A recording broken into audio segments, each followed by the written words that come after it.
Hi, I'm Matt Payne, and welcome to 20th Century Revolutions. Episode 1.12, The Bulgarian National Revival, Bulgarian Liberation, Part 1. Last time, we took stock of the international situation surrounding the declining Ottoman Empire, as the great powers of Europe were becoming increasingly anxious about what would happen if the Ottoman dynasty were to truly collapse. As we saw, these worries mainly centered around Russian expansion at Ottoman expense, and the desires of the British and French to halt this expansion. This diplomatic quandary is what has historically been dubbed the Eastern Question, and as we saw, it ultimately led the fragile post-Napoleonic peace to finally blow up in everyone's faces with the outbreak of the Crimean War. This rather large conflict ended with the Ottomans gaining a rare victory against the Russians. However, this victory was mainly due to French and British support, and the Ottomans thereafter became ever more indebted to Britain and France, and therefore ever more beholden to their desires. Then, we also discussed the simultaneous efforts of Ottoman reformers to modernize the empire with the onset of the Tanzimat era, in which Ottoman leaders sought to create a modernized and unified Ottoman nation in which all citizens would at least nominally enjoy equal rights within a more efficient and prosperous empire. These two intertwined developments, the Eastern Question and the efforts of Tanzimat reformers, will act as the motor whirring in the background, driving the course of future events within the Ottoman Empire as the 19th century comes to a close. So, after these last few episodes, hopefully you now have a better understanding of what's been going on in the wider international scene. And since we are now all caught up on the big picture, that means that today we get to start another mini-series as we do a deep dive into the dramatic events that will culminate with the liberation of Bulgaria. As we will see, the revolutionary activities of the Bulgarians will ultimately precipitate yet another explosive international crisis, the so-called Great Eastern Crisis, that will once again bring the Ottoman Empire to the brink of collapse. So yep, that's right, we've got another crisis to look forward to. And if you can believe it, the Great Eastern Crisis is really the mother of all crises for the Ottomans who, as we know, have seen quite a few international crises in their day. So, over the next several episodes, we will be covering the Bulgarian struggle for independence, similarly to what we did with the Greeks, with the Great Eastern Crisis acting as the climax of this miniseries and the climax of part 1 of this season. But one thing to keep in mind here is that this period of the late 19th century will witness widespread revolutionary activity not just in Bulgaria, but throughout the entirety of the Balkans. And all of these events are deeply intertwined. So even though Bulgaria will act as the anchor point for our narrative over the next several episodes, we will still be touching upon events in Serbia, Romania, Bosnia-Herzegovina, Greece, and Constantinople. So with that said, let's dive into the liberation of Bulgaria. Now, we haven't talked all that much about Bulgaria yet, as we put most of our attention towards the Serbs and the Greeks when we looked at earlier revolutionary events in the Balkans. And you honestly probably don't remember this, but the last time we ran into the Bulgarians was way back in episode 1.2 on the Serbian Revolution, when we discussed the rising power of Pashvanoglu Osman, the rebellious pasha who grew his power base around the city of Vidin in northwestern Bulgaria. Well, since the days when Pashvanoglu was terrorizing and overtaxing the Bulgarian peasantry, Bulgaria had actually witnessed some positive reforms as the Tanzimat leaders would pay special attention to reforming Bulgaria specifically. Now, they did this for a couple of reasons. First, the region served as an important source of natural resources for the empire, and this importance was becoming ever more important as the Ottomans lost more and more of their domains to the combined forces of revolutionary nationalism and European imperialism. And secondly, Bulgaria is just much closer to Constantinople than other areas of the Balkans. If you check out the map at 20thCenturyRevolutions.com, you'll see what I'm talking about. Bulgaria is just barely northwest of the Ottoman imperial capital, which meant, more than anything else, that if the Russians wanted to march on Constantinople, they would have to come through Bulgaria. if the Russians ever wanted to march on Constantinople. Foreshadow alert. So, the simple geographic importance of Bulgaria within the empire had long been and will continue to be a very important factor in the future course of events there. And because of its strategic position, Ottoman leaders had historically sought to assert more centralized control in Bulgaria than in other majority Christian lands of the Balkans. So with this special interest in mind, reforms in Bulgaria did begin to see some real success following the Crimean War, mainly due to the leadership of a man who's going to be coming in and out of our story a good bit, and who is really the last great reformer of the Tanzimat generation. So we might as well introduce Midhat Pasha, who will, in 1876, promulgate the first and only constitution for the Ottoman Empire, but who, in the mid-1860s, was making a name for himself as an extremely capable administrator in Ottoman Bulgaria. Midhat Pasha was an idealistic yet practical reformer who strongly believed that the best way to do away with separatism and nationalism in the empire was to introduce positive reforms and to show the people the benefits of good government.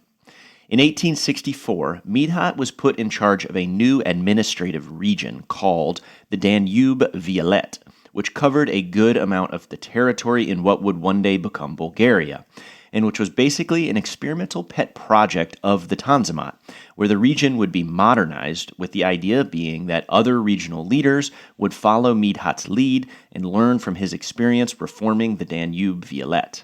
As he sought to build his model Tanzimat province in Bulgaria, Midhat constructed new roads and bridges and tunnels, he introduced steamship lines along the Danube, he created a cooperative bank that gave out friendly loans to the peasantry, he built new schools, orphanages, and hospitals, and he even founded a newspaper which would trumpet the benefits of signing on to his new regime. And a lot of these efforts are still visible in Bulgaria today, as many of these schools and hospitals and bridges are still up and running. And Midhat was also a leading supporter of Ottomanism, which, as we saw last episode, sought to create a unified Ottoman nation made up of equal citizens. So in an effort to foster equality, Midhat invited a handful of Christian leaders to participate in his government, though it is important to note that most of these Christian leaders were not actual Bulgarians, but were foreigners who had been brought in. Midhat even tried to integrate schools in Bulgaria by establishing secular institutions with both Muslim and non-Muslim students. However, this secularization of schooling was wildly unpopular amongst both Christians and Muslims alike, and the policy was quickly abandoned. Midhat's reforms of the 1860s began to raise the standard of living in Bulgaria, and during his tenure, he would boost the revenue of the region to nearly 10 times that of when he arrived, and he also greatly increased literacy and education amongst Bulgarians. Though, as forward-looking leaders so often do, Midhat coupled these positive reforms with fierce suppression of Bulgarian freedom fighters. So Midhat really did improve the lives of everyday Bulgarians in many ways, but his regime was not so great for those who dreamed of Bulgarian independence or autonomy. Initially, this carrot-and-stick method of positive reforms coupled with fierce repression did help check the power of regional warlords in the tradition of Pashvanoglu, and generally suppressed rebellious elements in Bulgaria, as was intended. However, these improvements also had some unintended consequences as there began to form a new middle class in Bulgaria, made up of people who were more educated and more wealthy, which, okay, but as this middle class grew, many of them would prove to be ever more politically radical. Specifically, a Bulgarian nationalist movement began to emerge as people became more and more interested in their shared national heritage as Bulgarians. And so, without exactly meaning to, Midhat would help to accelerate what is often called the Bulgarian National Revival, or the Bulgarian National Awakening.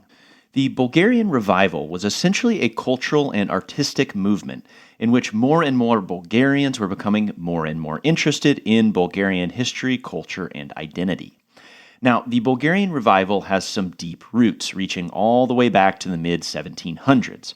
But it was quite small for quite a long time, and it was always limited to a pretty tiny percentage of the overall population, as the vast majority of Bulgarians were rural peasants who could not read or write, and they would probably not even know what you were talking about if you called them a Bulgarian.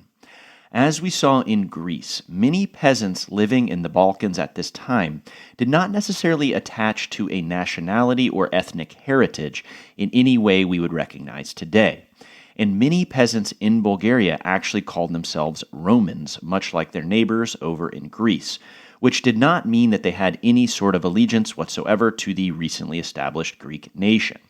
But rather it meant that most peasants in Bulgaria most identified with the Patriarchate of the Greek Orthodox Church. And in fact, one interesting thing about Bulgarian nationalism early on is that for the majority of Bulgarians, i.e. Bulgarian peasants, the church would be the arena through which Bulgarian identity would first be developed. Because, beginning in the 1850s, Bulgarian religious leaders would become increasingly dissatisfied with the Orthodox Patriarchate, whose leadership had long been dominated by Phanariot Greeks.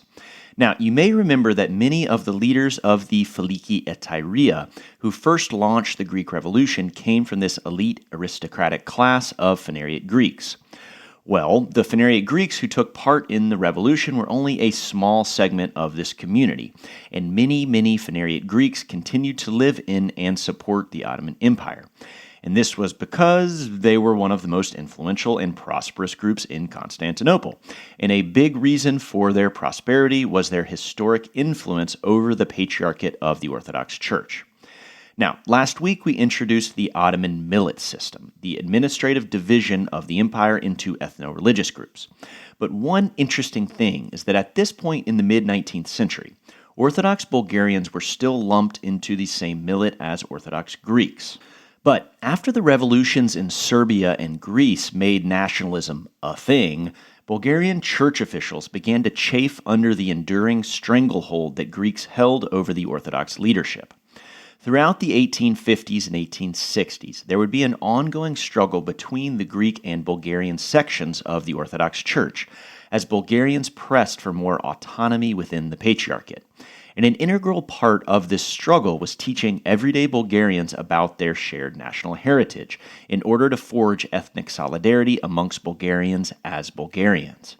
So even though the identity of Bulgarian peasants had long been most associated with Greek Orthodoxy, this began to change in the 1850s and 1860s as religious leaders who held a ton of clout within their communities began to push the idea of a Bulgarian Orthodox identity, separate from that of the Greek Orthodox identity. So, in the mid-19th century, Bulgarian nationalism was beginning to sprout up in a few different ways as Bulgarian church officials were pressing for increased autonomy within the Patriarchate, and as economic growth under Midhat Pasha's Tanzimat reforms was leading to an expansion of an educated middle class. The Bulgarian population was becoming more interested than ever in their shared national heritage, and as a result, the Bulgarian revival began to pick up major momentum. But there would be a difference in approach between these two groups of the Bulgarian revival, as church officials would tend to seek autonomy through more official channels, and would often appeal to Ottoman officials to help them in their struggle against the leadership of the Greek Orthodox Church. But the nationalists coming out of this growing middle class tended to be more secular in their beliefs and increasingly more radical in their approach. And as was happening in other places in Europe, such as Germany and Italy, academic and artistic interest in national history and folklore were becoming subtle ways to express revolutionary nationalism without risking exile and arrest. And many of the later figures of the Bulgarian revival would appear on the surface to just simply be interested in Bulgarian history as an intellectual pursuit, but they were in actuality closeted revolutionaries actively planning how best to overthrow the Ottomans. The first figure to really combine this interest in Bulgarian culture and history with direct revolutionary action was Georgi Rakovski, who, along with being one of the most famous figures of the late Bulgarian revival, is also the great precursor of the Bulgarian revolutionary movement, as Rakovski was about 20 to 30 years older than most of the other major figures within the Bulgarian liberation struggle. So he's like the cool uncle of the movement, as many future revolutionary leaders will become inspired by Rakovski's writings and seek him out as a mentor early in their lives. As an activist, writer, newspaper editor, poet, historian, and revolutionary organizer, the career of Georgi Rakovski was perhaps most defined by his insane work ethic. I mean, when you read about all the things he did, it's not clear that the dude ever went to sleep, as he was always up to something, whether it be churning out revolutionary literary works, speaking with national leaders to gain support for the Bulgarian cause, forming revolutionary cells, establishing Freemason lodges, setting up radical newspapers, or leading small guerrilla bands in attacks against the Ottoman authorities. So yeah, Rakovski accomplished quite a lot in his life, and his obsessive, almost monomaniacal drive to liberate his people was very important for the Bulgarian revolutionary movement early on.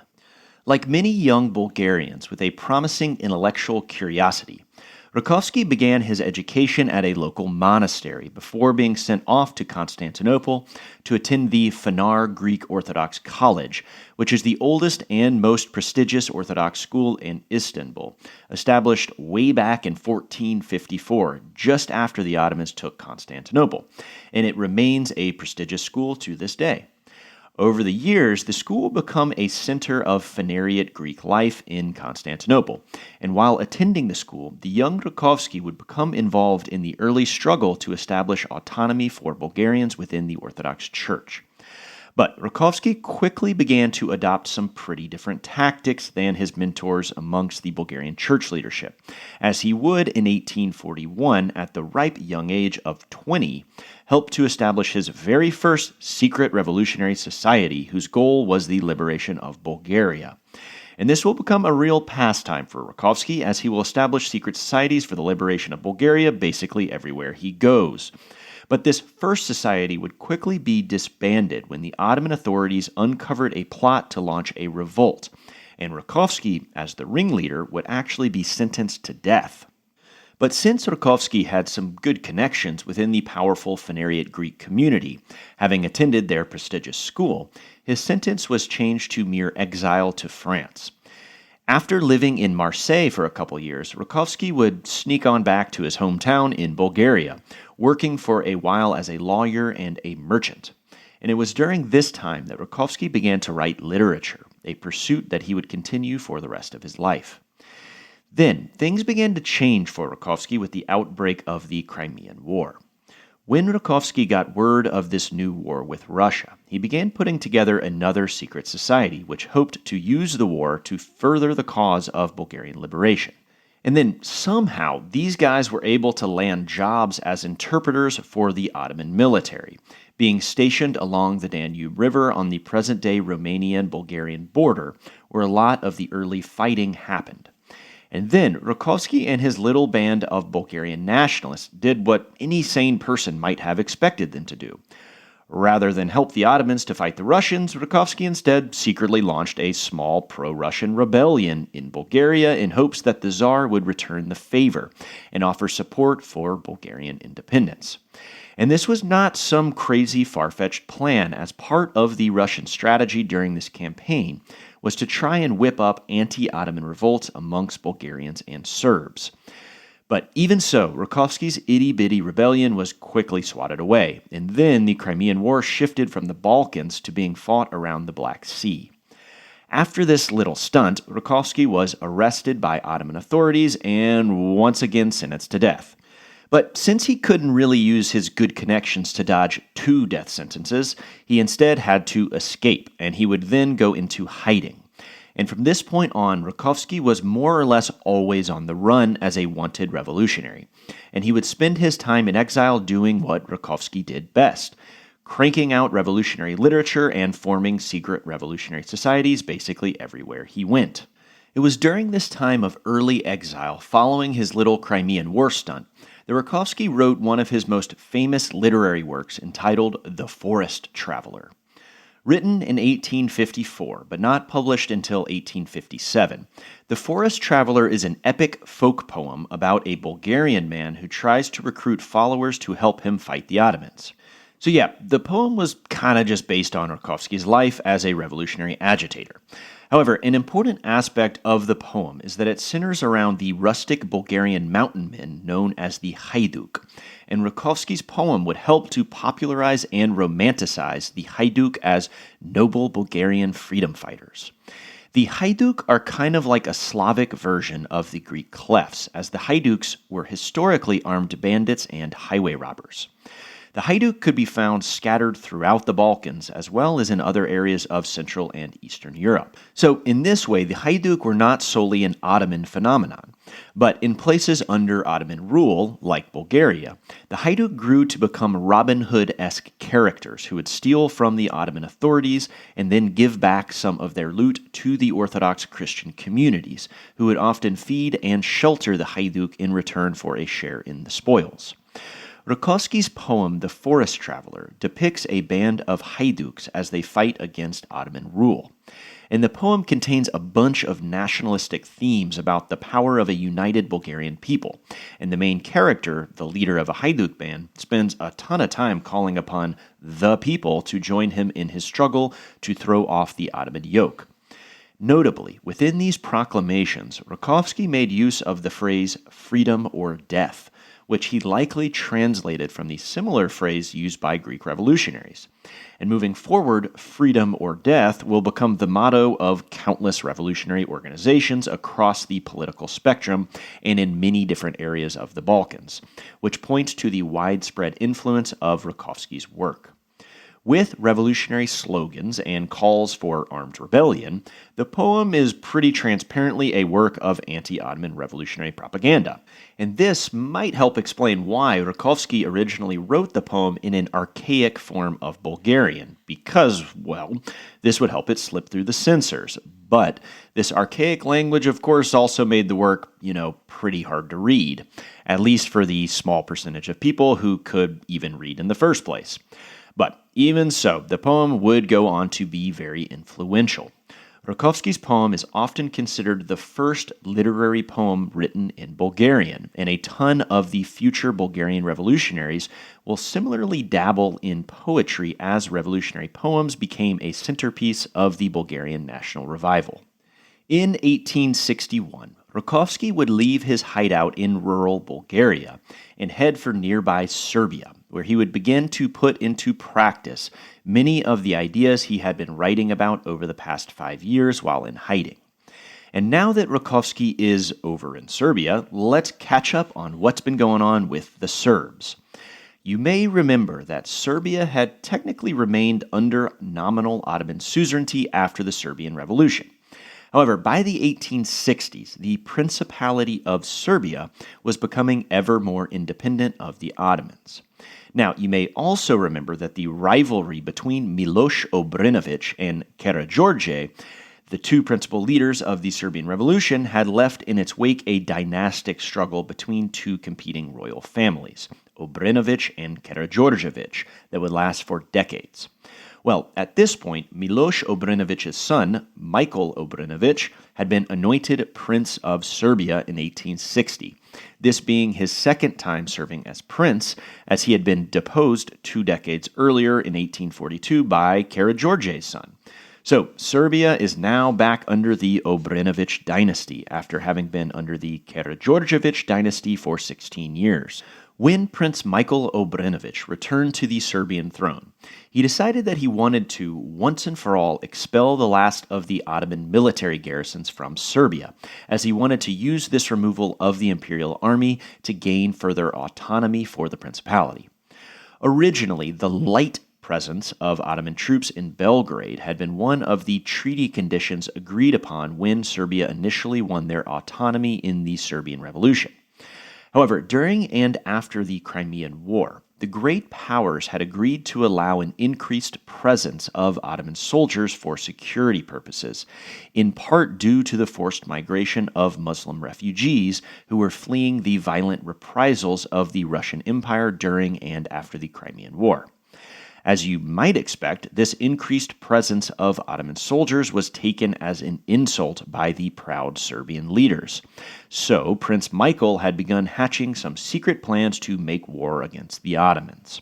And so, when the charismatic and always opportunistic Rakovski arrived in the Serbian capital of Belgrade in 1861, he was able to convince Prince Michael to allow him to create a Bulgarian legion that would join in the effort to drive the Ottomans out of Serbia.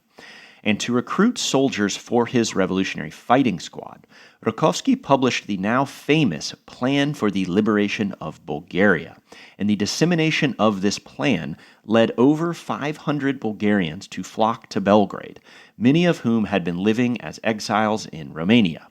And as we'll see, the journey from Bucharest to Belgrade and back will become a common path for Bulgarian revolutionaries over the coming decade. As tensions rose between Serbia and the Ottomans, the Bulgarian Legion began to receive military training in preparation for a potential conflict. And many of the future heroes of the Bulgarian liberation struggle were members of this initial Bulgarian Legion, including, of course, Rakovski himself, who led the Legion, but also Vasil Levski, who is arguably the most famous Bulgarian revolutionary of them all, and who we will more properly introduce next week. So many of our future revolutionaries got their first taste of battle within Rakovski's Legion. Because in 1862, there was an incident in Belgrade in which an Ottoman soldier killed a young Serbian boy during an altercation.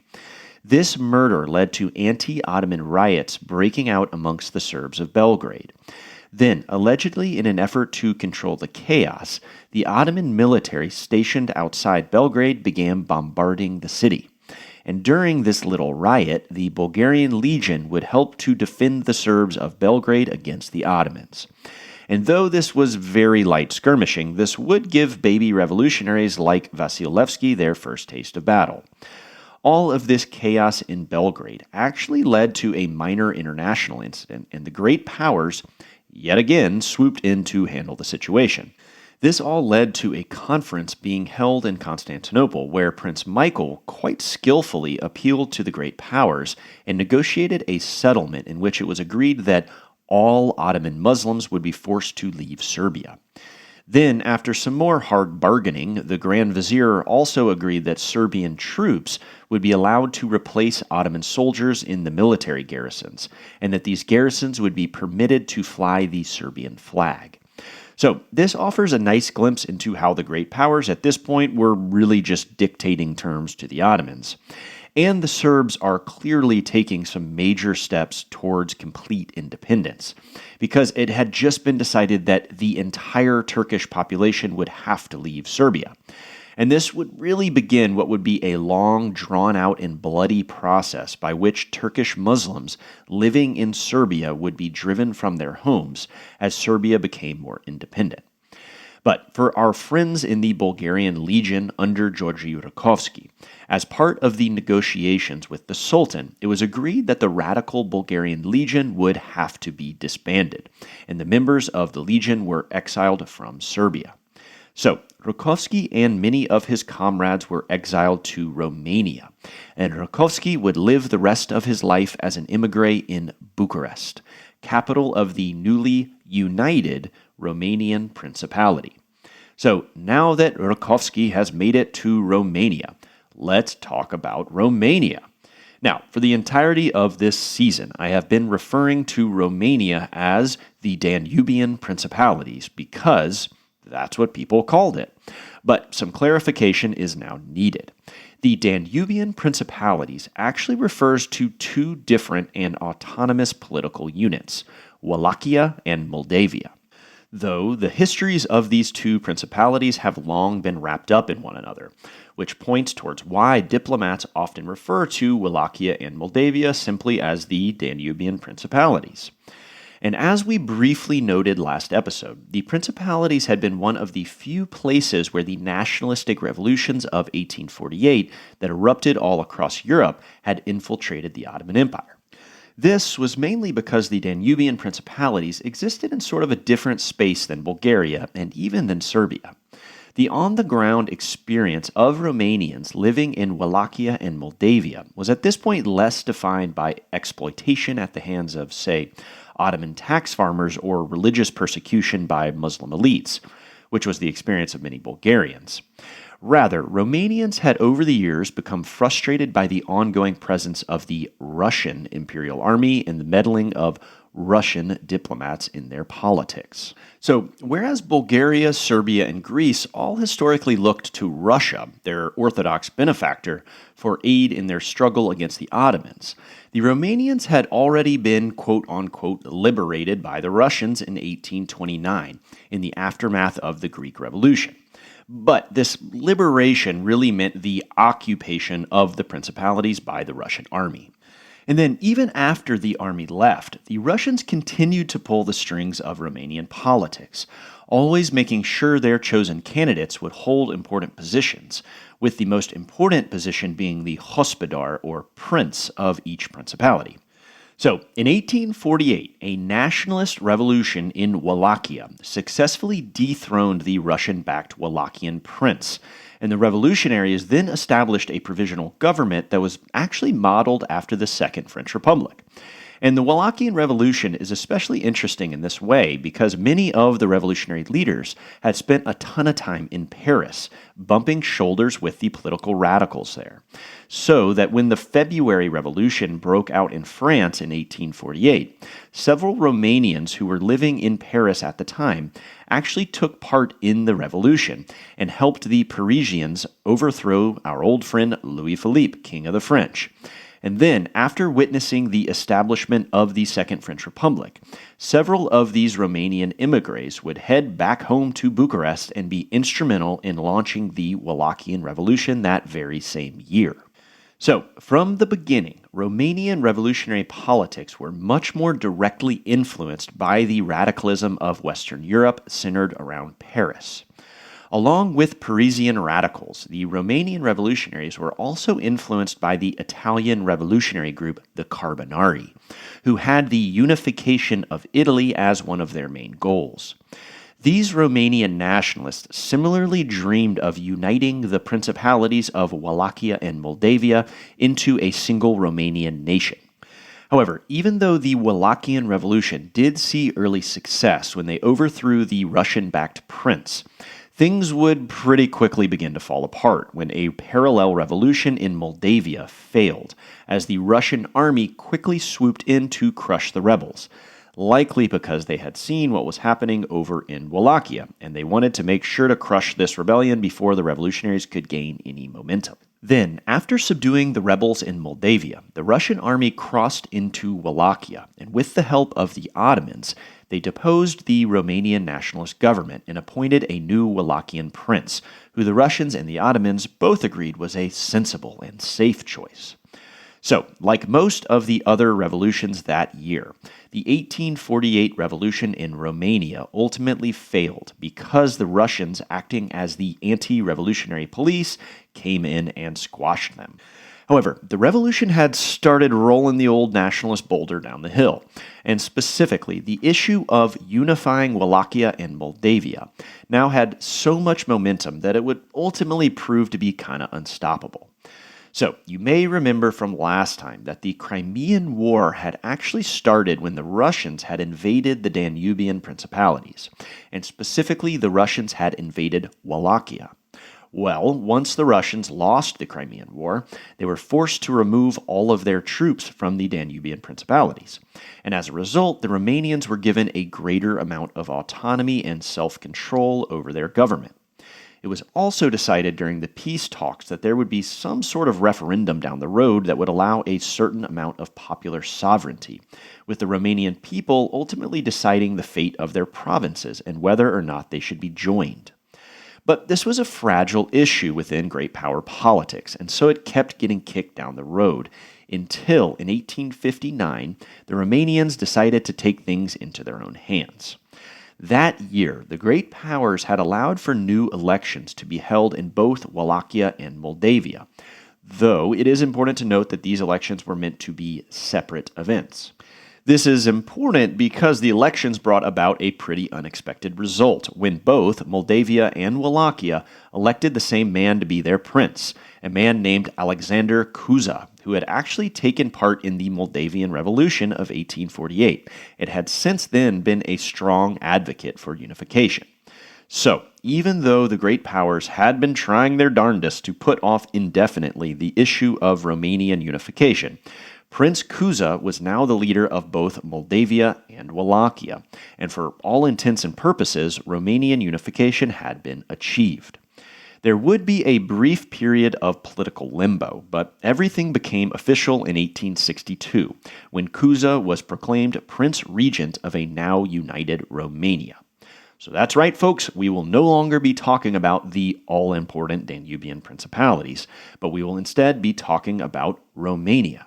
And even though this brand spanking new Romanian nation was still technically a principality under Ottoman suzerainty, this was the lightest possible suzerainty, and much like their neighbors over in Serbia, Romania was for all intents and purposes completely autonomous, and it was really only a matter of time until official independence would be recognized. So, in 1863, when Georgi Rakovski was settling into his life of exile in Bucharest, the bustling capital of the newly united Romania, he was joining a cosmopolitan and Western-facing community chock full of people excited about ideas like national self-determination and republicanism and revolutionary liberation. And indeed, Bucharest was often called the Paris of the Balkans, due to the influence of French architecture on the city's buildings and the influence of French revolutionary ideas amongst the city's residents. So, while in Bucharest, Rakovski continued his relentless pursuit of Bulgarian national liberation by distributing pamphlets, publishing newspapers, and just generally working to build a community of Bulgarian revolutionary immigrants in Bucharest who would meet and plan and discuss the best course of action for achieving Bulgarian independence. Perhaps most significantly, though, Rakovski began during this time to put together small bands of revolutionary fighters known as cheti. Now fully convinced that independence could only be achieved through a violent armed struggle, Rakovski organized armed cheti warbands to be sent on revolutionary missions into the heart of Bulgaria. On several different occasions throughout the late 1860s, these cheti would enter into Bulgaria and incite unrest and rebellion, always with the hope of sparking a broader revolt amongst the population as a whole, or better yet, sparking international intervention on their behalf.